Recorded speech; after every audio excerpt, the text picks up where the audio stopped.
Rating One Piece arcs Part 10. Drum Island is probably one of the more perfect arcs in One Piece. The main villain of this arc is Wappo. However, he is definitely not the main driving force of this arc. He literally gets knocked out of the arc right in the beginning of the arc. The real conflict of this arc is Nami's sickness and the fact that they don't have a doctor. And man, was that a risk to the story that paid off many times over. Let's start with the first one, Nami's sickness, and we need to go find a doctor. This gives us some of the most powerful scenes of the anime. First one is Nami, Sanji, and Killer Bunnies get caught in an avalanche, and while Luffy is carrying Nami and Sanji, he saves one of the Killer Bunnies' parents from death, even though moments before they were just attacking them, trying to kill them. The second one is one of the most forgotten scenes that basically nobody brings up anymore, and that is Luffy's climb to the top of the pillar to find a doctor for Nami. Let me show you why this is one of the most powerful scenes. Very similar to Zoro's Thriller Park scene. At this point of the story, Nami and Sanji are both knocked out. Luffy has to tie Nami to himself and hold Sanji in his mouth so then he can climb the sheer cliff wall. If all of that wasn't bad enough, that climb is up a frozen icy wall. Luffy does this climb not at the gunpoint of a villain, but because he loves and cares about his crew. That is powerful writing. Luffy was able to do this climb not because of his strong body or devil fruit powers, but because of his strength of character and will. That's the beauty of the blizzard.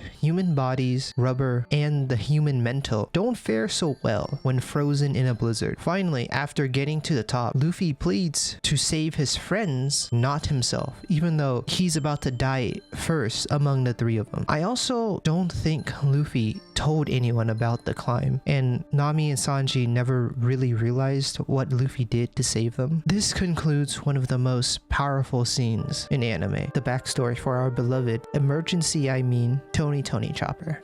His is a story of a blue-nosed reindeer that was too blue for the other reindeer and far too dear for the humans. Chopper gets adopted by a quack of a doctor that isn't a doctor of the physical human body, but that of the spiritual body or of the heart. Luke took one look at Chopper and knew that he wasn't just physically hurt, but he had that sickness in the heart that he has spent his whole life trying to cure. That sickness, to put it as accurately as possible, is jadedness and hopelessness in the heart. Now, fast forward, happy life of a father and a son together, into Chopper trying to save his dad with a turbocharged super poison mushroom on accident, into an infamous speech that hit harder than the mushrooms from Luke on how sick the nation is and how a man doesn't die when his heart stops, but he dies when he is forgotten. 3 big booms. You remember how I said Chopper was sick in the heart when the doctor found him? Well, he wasn't fully cured until the very end of the arc, when Luke's medicine was administered to everyone on the island, including his son. This arc